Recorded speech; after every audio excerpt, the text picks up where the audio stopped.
안녕하십니까. 이번 영상에서는 ETF에 대해서 알아보겠습니다. 지난 영상에서 주식 투자에 대해서 알아봤는데요. 주식 투자가 우리 일반 투자자들이 투자하기에 여러 가지 그런 어려움들 또는 위험들 이런 것들이 있는 점들을 얘기를 나눠봤습니다. 그래서 이번 시간에 ETF를 말씀드리는 것은 순서에 따라서 굉장히 적절하다, 저는 이렇게 생각을 합니다. 왜냐하면 ETF의 성격이 주식 투자의 그런 어떤 위험한 요소들을 상당 부분 보완해 주면서, 그러면서도 좀 안정적으로 투자를 할 수 있는, 그래도 현재 나와 있는 투자 수단 중에서 매우 괜찮은 그런 투자 수단이 아닐까, 이렇게 생각이 됩니다. 먼저 ETF의 개념과 또 ETF 투자에 대한 기본적인 내용들을 살펴보고요. 그 다음에 미국 ETF를 비롯해서 ETF 상품들에 대해서 같이 한번 보도록 하겠습니다. 먼저 ETF는 과연 무엇인가 라는 것을 보기 전에 우선 인덱스 펀드를 조금 더 이해를 했으면 좋겠습니다. 인덱스 펀드는요, 영향력이 큰 종목 위주로 구성한 펀드로 위험 회피를 중시하는 그런 보수적인 펀드를 얘기하죠.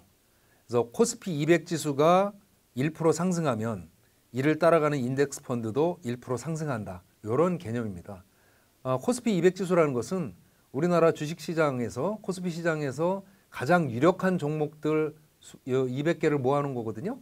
그렇기 때문에 코스피 200의 주가 지수가 결국은 전체 코스피 시장의 주가 지수와 거의 비슷한 그런 상황입니다. 그렇다면은 코스피 200을 따라가는 것은 인덱스 펀드라고 할 수 있겠죠. 이제 그런 개념인데, 자, 본격적으로 ETF는 그럼 무엇이냐? 인덱스 펀드를 거래소에 상장시켜서 주식처럼 편리하게 거래하는 상품이다, 뭐 이렇게 설명이 되어 있는데요. 말은 조금 어렵죠. 그림으로 보면 이런 겁니다. 주식이 있고요. 그 다음에 펀드가 있는데 이게 겹쳐져 갖고 주식이기도 하고 펀드이기도 한 거, 이것이 이제 ETF입니다. ETF는 세 가지 장점이 있습니다. 첫 번째는 분산 투자가 가능하다. 주식이라는 것은 예를 들어서 A라는 회사의 주식을 내가 구매하고 그래서 주식 투자를 했다. 그러면 그 A 회사가 만약에 갑자기 그 주가가 빠지게 되면은요, 내가 투자한 그 주식이 큰 손실을 입게 되죠. 그런데 펀드라는 것은 다양한 그 종목들을 한 카테고리 안에 넣어서 그 전체적인 그 카테고리를 투자하는 것이기 때문에 그렇게 뭐 한 종목 때문에 크게 영향받지는 않습니다. 그런데 이 주식의 어려운 점 때문에 펀드를 만들었는데, 펀드의 그런 장점, 말하자면 한 개 종목 때문에 크게 등락을 이렇게 겪는 그런 부분에 대해서는 이제 회피를 할 수 있다는 펀드의 장점을 가지고 있고요. 근데 한편 펀드는 사고팔기가 굉장히 둔탁하거든요. 오늘 펀드에 가입한다고 해서 오늘 투자가 이루어졌다고 볼 수 없습니다. 그 펀드에서 내가 투자한 금액을 가지고 주식을 사서 이 펀드에 편입시키고 하다 보면 하루 이틀 걸리거든요. 이제 그렇게 좀 이렇게 시간이 걸리고 둔탁하고, 팔 때도 마찬가지입니다.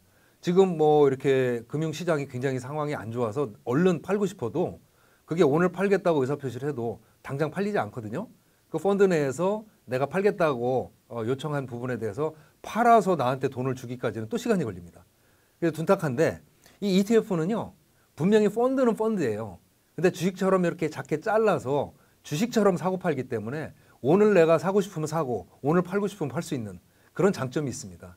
그러니까 펀드처럼 분산 투자가 되면서도 주식처럼 쉽게 사고 팔 수 있으니까 두 가지 장점을 가지고 있죠. 게다가 세 번째 장점은요, 비용이 되게 쌉니다. 예를 들어 펀드 같은 경우는 처음에 이제 펀드에 가입할 때 통상적으로 그 수수료를 내고요. 그 다음에 계속해서 운용 보수를 또 이렇게 내게 되거든요. 그런데 그 비용이 좀 그래도 되는 편입니다.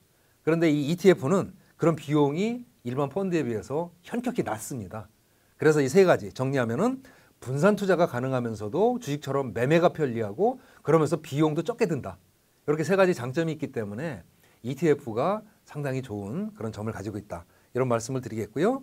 그렇다 하더라도 ETF 이름 뒤에 좀 색다른 이름이 붙은 것들이 있어요. 예를 들어 레버리지라든가 인버스라든가 이런 이름이 붙어 있으면 그건 좀 주의하셔야 돼요.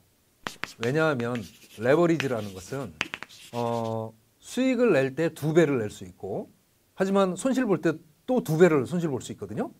그러니까 만약에 2배 레버리지인 상품에 투자를 했는데 50% 손실 나면 원금이 빵이 되는 겁니다. 그 다음부터는 투자할 게 아예 없어지는 거예요. 그래서 레버리지자 붙은 거 또는 인버스 같은 경우에는 반대로 장이 하락할 때 그때 이제 수익이 나는 그런 건데요. 정말 이거 예측하기 쉽지 않죠. 그래서 일반 개인 투자자들 경우에는 이 레버리지 ETF나 인버스 ETF는 주의하시라 이런 말씀을 좀 드리겠고요. 자, ETF의 낮은 보수가 높은 수익률로 이어집니다. 왜냐하면 여기 표에 보시는 바와 같이 일반 펀드하고 ETF를 이제 비교를 해볼 때 보수가 예를 들어서 2%인 일반 펀드와 보수가 0.3%인 ETF 수익률을 비교해 보면 1,000만 원씩 10년간 연 5% 수익을 가정했을 때 그 순전히 보수 차이로 인해서 수익률이 똑같음에도 불구하고 일반 펀드 수익률의 2배 수준으로 ETF가 높게 올라가거든요. 그래서 이런 개월수에 따라서 117개월 될 때 2배가 되는 뭐 이런 계산이 나옵니다. 그렇다면은 이 펀드 투자 또는 ETF도 펀드지만 그 투자하는 데 있어서 이 수수료, 비용이라는 것은 무시 못할 요소다.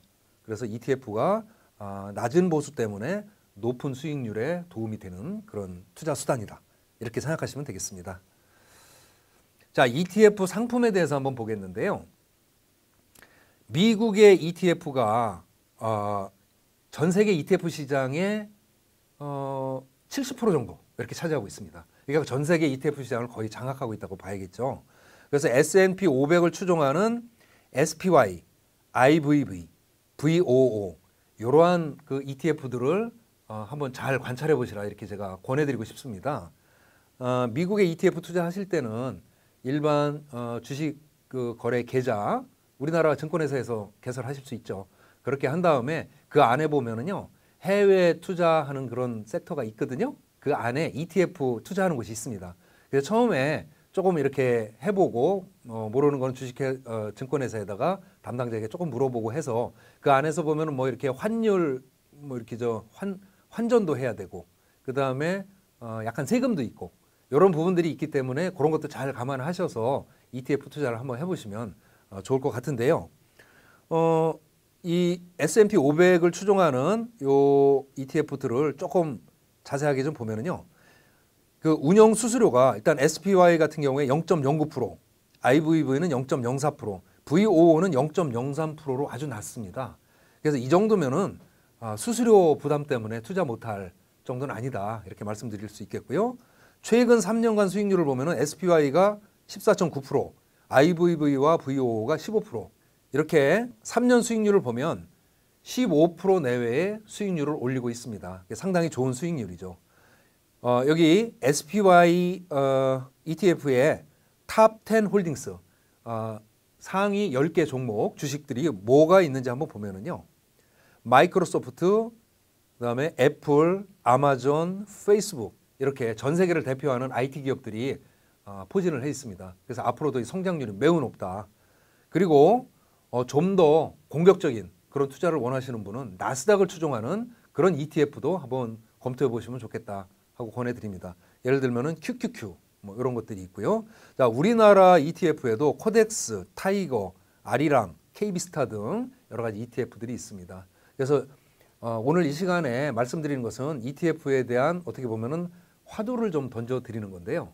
기본적으로 ETF가 무엇인지에 대해서 이제 이해를 하셨기에 앞으로 ETF를 조금 더 한번 알아보시고 직접 한번 투자도 해보시되 조심스럽게 아무리 ETF가 뭐 좋은 투자 수단이라 하더라도 금융 투자 리스크는 항상 있거든요. 그래서 그런 부분들을 주의하시면서 한번 경험을 직접 해보시면 좋은 투자 수업도 되고 또 실제 수익도 올리실 수 있을 것이라 생각이 됩니다. 지금까지 ETF에 대해서 좀 간략하게 알아봤고요. 금융 투자의 전반적인 리스크는 어떤 것이 있고 어떻게 투자를 해야 될 것인지 정리를 해보겠는데요. 금융 투자의 기본 원칙 그리고 투자 패인들이 당부하는 명심과 조심이라는 제목으로 실제 그동안의 투자로 많은 손실을 보신 분들이 한결같이 하시는 말씀을 좀 정리해 봤습니다. 먼저 금융투자의 기본 원칙의 첫 번째, 이거는 제가 드리는 말씀이 아니고요. 전 세계 금융투자 최고의 귀재라고 알려져 있는 워렌 버핏이 이렇게 얘기를 해준 내용입니다. 금융투자의 핵심은 수익률이 아니라 리스크 관리다.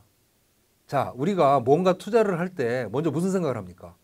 이 투자를 통해서 나는 얼마를 벌 수 있을까? 5%? 10%? 경우에 따라서는 더블? 이렇게 생각하시는 분들 많이 있으시죠. 우리 금융투자를 한다 그러면 당연히 돈을 벌려고 하는 거지 않습니까? 그 생각을 하게 되는데 워렌 버핏이 그렇게 말씀했어요. 금융투자의 핵심은 수익률이 아니라 리스크 관리다.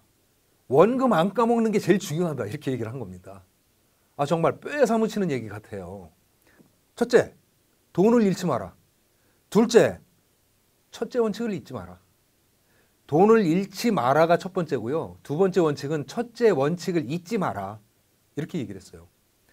그래서 아마도 투자라면은 전 세계에서 가장 많이 해본 사람 아닐까, 그리고 가장 잘하는 사람 아닐까 싶은 워렌 버핏도 이렇게 얘기하니까 투자의 가장 중요한 부분은 수익률보다는 리스크 관리구나, 이렇게 볼 수가 있겠고요. 마크티어의 마이너스 50은 플러스 100이라는 원칙이 있습니다. 자, 이게 무슨 얘기냐면요. 10,000원짜리 주식을 샀는데요. 10,000원짜리 주식이 떨어져서 5,000원짜리가 됐어요. 그럼 수익률은 마이너스 50%. 그런데 5,000원짜리가 된 이 주식을 원금으로 회복하려면요. 10,000원이 되려면은 수익률이 100%가 올라야 돼요. 맞죠? 그렇지 않습니까? 10,000원일 때 그 50%가 5,000원이 떨어진 거는 50% 손실이지만 5,000원이 10,000원 되려면 100% 수익이 나야 되거든요. 그 얘기는 손실이 난 것을 다시 회복하는 것은 수익을 내기보다 훨씬 어렵다. 그러므로 원금을 손실 보지 않도록 주의하는 것이 투자에서 가장 중요하다. 이런 말씀을 다시 한번 드리겠습니다. 자, 금융투자 기본 원칙의 두 번째, 전국에 계신 또 전 세계에 계신 투자 전문가들께 조금 죄송한 말씀을 드리겠습니다만, 투자 전문가를 적극 활용하라. 단 믿지 말라. 이렇게 말씀을 드리겠습니다. 왜냐하면 워렌 버핏이요. 전 세계 투자 귀재라는 워렌 버핏이 지난 3월, 4월 이 코로나 사태 때문에 60조 원을 손해봤습니다. 60조 원. 우리로서는 정말 상상하기 어려울 정도의 큰 손실을 봤는데요.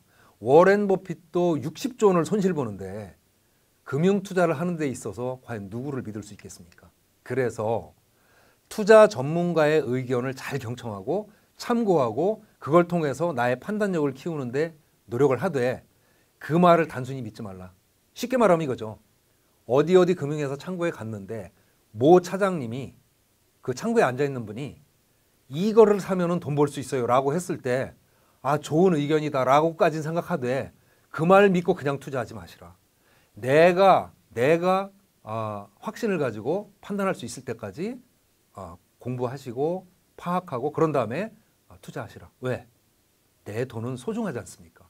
나의 소중한 돈을 쉽게 날려서는 안 되지 않습니까? 그러니까 투자 전문가를 적극 활용하되 믿지는 말고 내 스스로 확신을 가질 때까지 파악하고 공부하고 그런 다음에 확신을 가지고 투자하시라. 그렇게 해도 리스크가 있거든요. 자, 투자는 그만큼 조심이 필요하다. 이런 말씀을 드리겠고요. 투자 패인들이 당부하는 명심과 조심이라는 주제로 마무리를 한번 해보겠습니다. 우리 금융 투자를 하는 데 있어서 어떤 점들을 명심하고 또 조심해야 될지. 먼저 명심. 수익률 기대가 크면 반드시 위험도 크다.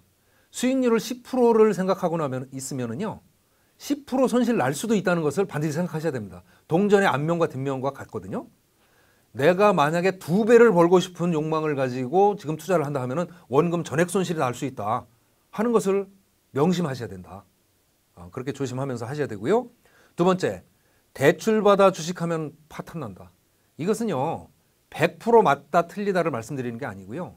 대출받아서 이 주식 투자해서 정말 큰 손실을 본 분들이 너무너무 많습니다.